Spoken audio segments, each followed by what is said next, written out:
It's Tuvok's cake day, something Janeway was only able to discover through a bit of investigative work. Personally, if somebody I called a friend and had known for 20 years didn't want to tell me, I'd have kept my nose out of it, but here we are. No time for frivolity, though, as Chakotay calls her to the bridge. There's a ship approaching and broadcasting a distress signal. So far so normal, but the single life sign aboard is Ocampan. We haven't seen any of those since we said goodbye to Kez, as she raptured herself to a higher plane of existence. I guess it didn't take, as she's back and asking for our help.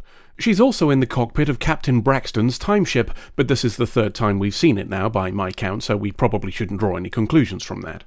Maybe it's the cheapest cockpit module in the Milky Way and gets used a lot as a result, even into the 29th century. Anywho, Janeway clears her to land and alerts the dock. Rather than land, the ship accelerates and hits Voyager, though Kez teleported off before impact. Either the failed rapture has had side effects or she's proper fuming. Based on the title of the episode, we'll go with option B. She's heading for engineering and not responding when Janeway tries to call. She's also able to walk straight through force fields, so we try guns instead. Pooping happens and zero shits are given, which I realise is a contradiction now I've put it down on paper, but let's go with it. Kez responds with psychic shenanigans to push them down a corridor and tear it apart afterwards. On the plus side, I guess this means she's sticking to non-lethal options, what with her having the power to boil blood and all. Resistance in engineering is equally futile, and Kez has a poke at the warp core while B'Elanna tells everybody to get the fuck out.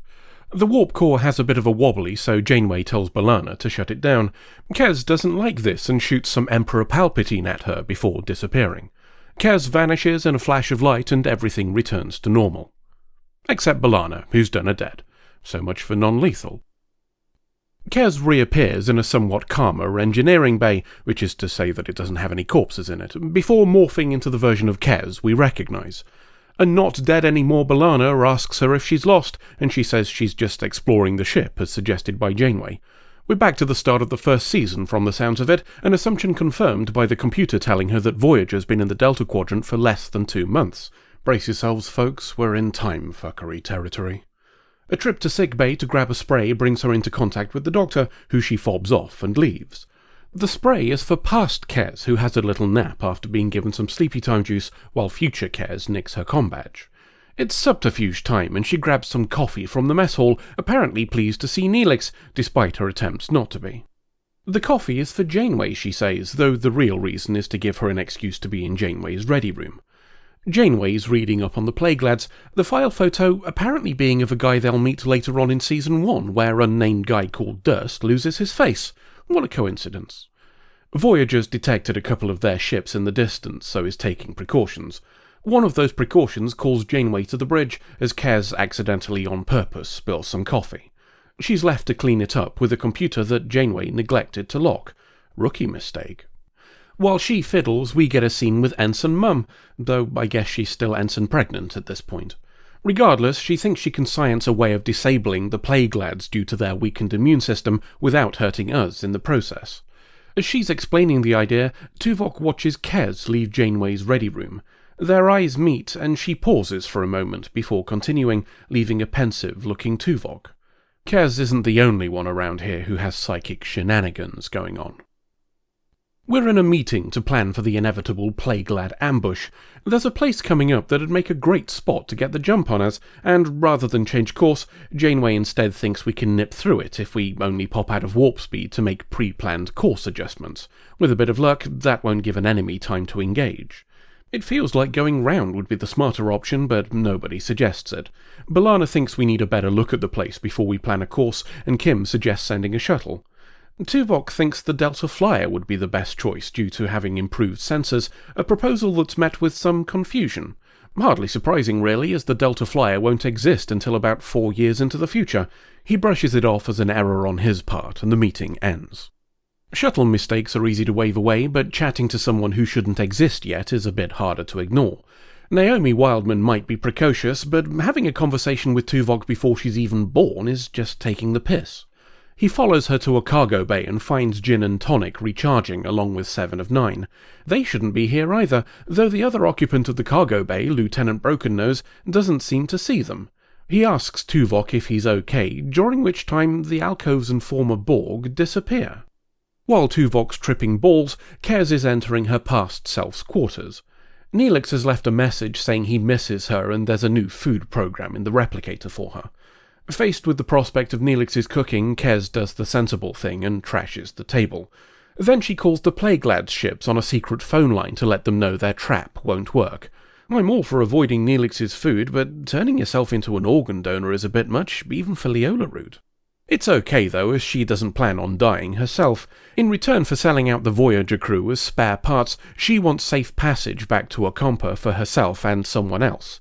The Plague-Lad on the other end is suspicious, of course, but what do they have to lose by listening? She hangs up and checks on the sleeping version of herself.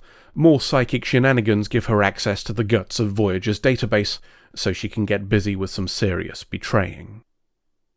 Tuvok's had enough and is telling Janeway about all the trippy shit that's been happening to him.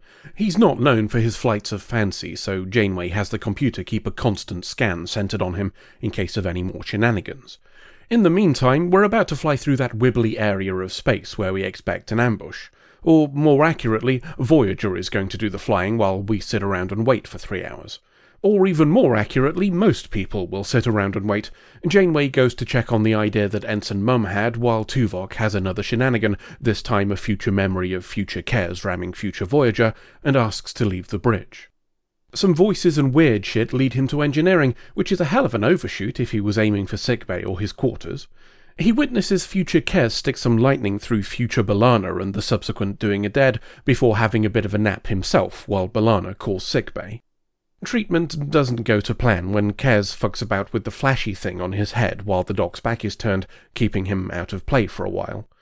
Janeway comes to visit and, unable to talk to Tuvok, instead checks those constant scans we started around him. The computer detected high levels of time bollocks when he had his visions, but Kez says she doesn't feel anything on the psychic shenanigan front. Things are coming to a head, and Kez sneaks away to give the Plague-Lads another call with some tasty tactical data, while Janeway starts scanning the ship for more time bollocks. She doesn't get the chance to finish as Voyager is attacked by the Plague-Lads, and with weapons that are completely bypassing our defences. Voyager's getting messed up, and a ship attaches to the hull for some involuntary organ donation. Just as well then that we've got that thing Ensign Mum suggested to knock out the Plague-Lads. Oh dear, the means to disperse it have been knocked out, and it looks like someone in Voyager's vegetable garden is giving the Plague-Lads a call. Chakotay thinks it might be a sensor fucky as it's also detecting 2 versions of Kez in there, but Janeway's one step ahead and sets off with guards and guns to sort shit out. Kez knows she's been rumbled and thinks it's time to scarf her. Her original plan of teleporting away has been scuppered, so she needs to wake past Kez and get her to a shuttle manually. At least this explains the arrangement of safe passage for 2 people, calming my fear that one of them was going to be Neelix.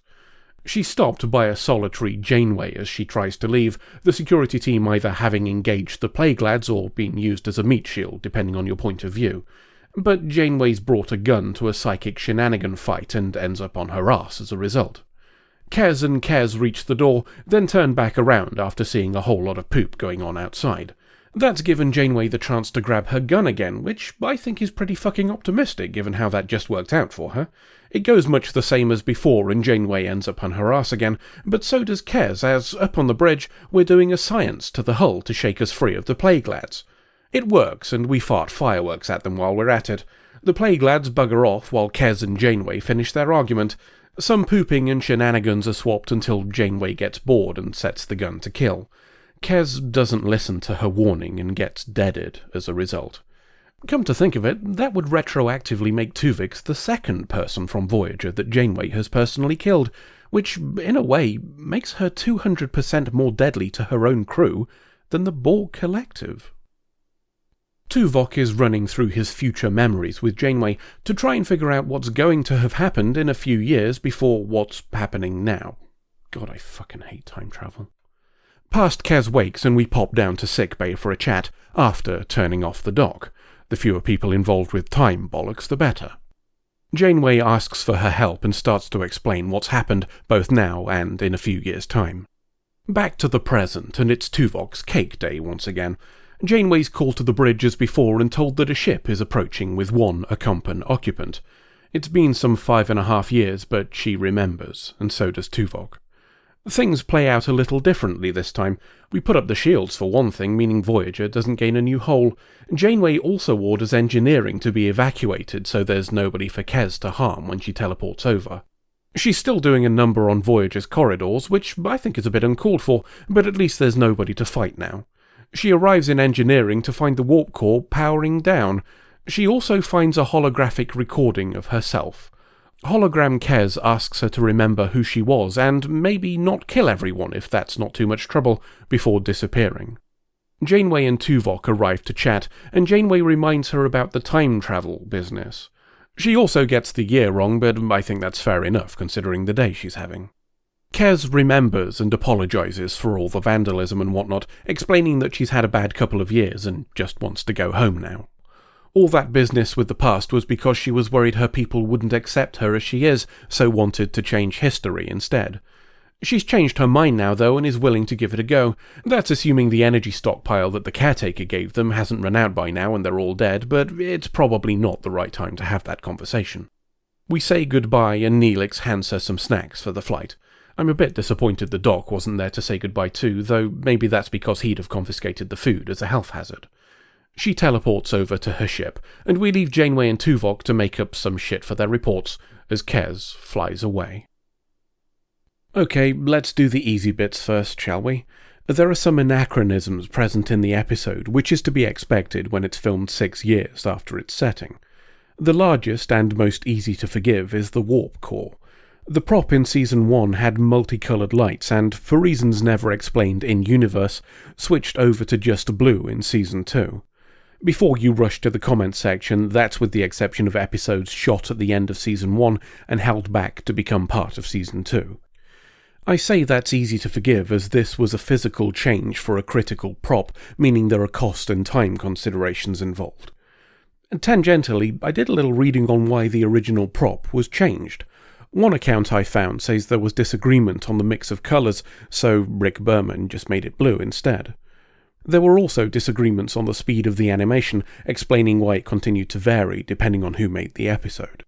Anywho, the other and more difficult to ignore anachronism is literal. The timeline itself is wrong. Kes asks how long Voyager has been in the Delta Quadrant and is told 56 days and 17 hours by the computer. Based on the date of the first captain's log in the Delta Quadrant from the pilot episode, this means the date of Kes's time travel arrival can be no later than 48472.36. The problem with that is that we don't meet the Plague Lads until the episode Phage, a story that won't happen for at least another 22 days. It's possible Janeway's reviewing data provided by Neelix from his ship, but that runs contrary to her not knowing who they are or what space plague is when she speaks to them at the end of Phage. It also runs contrary to her saying in this episode that they'll be prepared if they run into them again, not the first time. Oh, and while we're doing number bollocks, this episode also makes Ensign Mum a liar. She says in the Season 2 episode Elogium that she's only been sure about her pregnancy for a couple of days. This episode establishes that the Doc knew, and how Ensign Mum wanted to tell Janeway herself, over 5 months before she actually did. A cut corner on the warp core makes sense. That's a massive prop that would need significant alteration, and that's if they kept the original parts. But the stardate mismatches would have only required somebody checking the numbers. We could hand-wave it all away with the explanation of time fuckery, I guess, but that feels deeply unsatisfying when efforts have been made elsewhere for this to be accurate. Paris has still got his extra black pip, and Janeway's hair is period correct. The attentive among you may have noticed Tuvok's pips as well. At this point he should be a lieutenant, 2 gold pips, rather than a lieutenant commander, 2 gold, 1 black. I've chosen not to list this as an error because probability is against it. There are 3 possible reasons that I see, and it fits 2 of them. The first is that it's a fuck-up. The second is that it's a deliberate nod to a previous fuck-up, as for a portion of the first season, Tuvok wore the wrong pips for his stated rank. This would leave any previous fan theories on why it might have changed intact. The third option is that it's a deliberate narrative device, one used to indicate his temporal duality in the story. If we're particularly generous, we could even say that the time fuckery in this episode was responsible for him wearing the wrong pips back in Season 1. It's a stretch, I'll grant you, but then so is most headcanon, and I rather like the idea of too much time fuckery making realities bleed into each other just a little bit. And yes, I'm aware of the hypocrisy in saying this after I just argued against waving things away as time fuckery.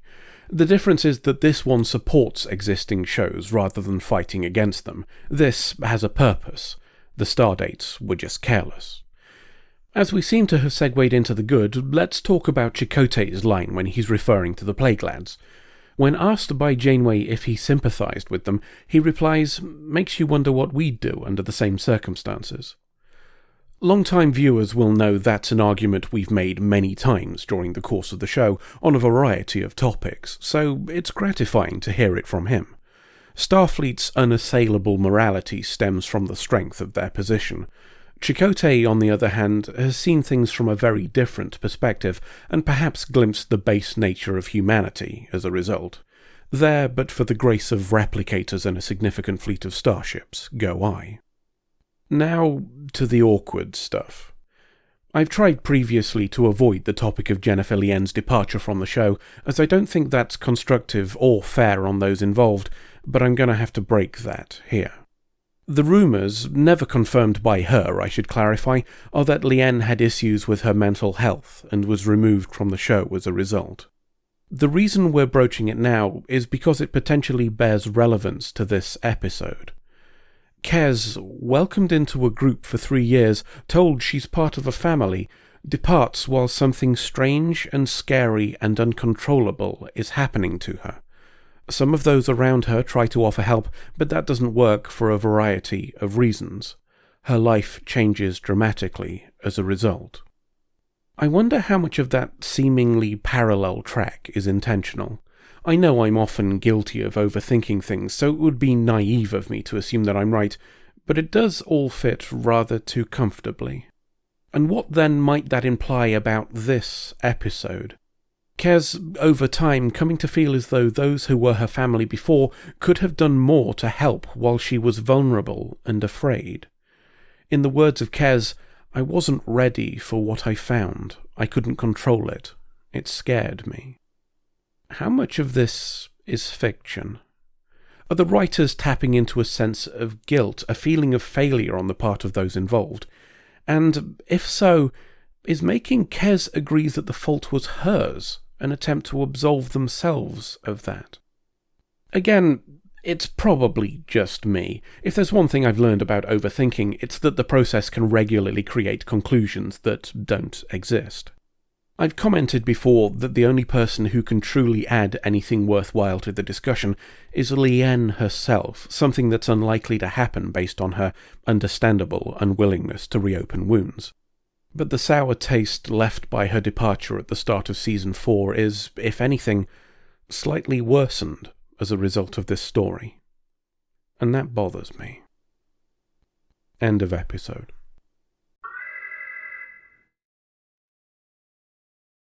How long do you think we should leave it on for? Some of the crew will be affected earlier than others, as it can be influenced by a few things. Crew from volcanic planets, for example, or those with widespread heavy industry, may have a higher natural tolerance of particulate matter in the air. So it's largely down to general levels of resilience? Yes, but it can also depend on lung capacity. Species with smaller lungs might expect to see damage more quickly. Like, I don't know, a dog, for example. Yes, like a dog. Oh. I don't want to worry you, but I think I might have detected a flaw in the plan. Woof.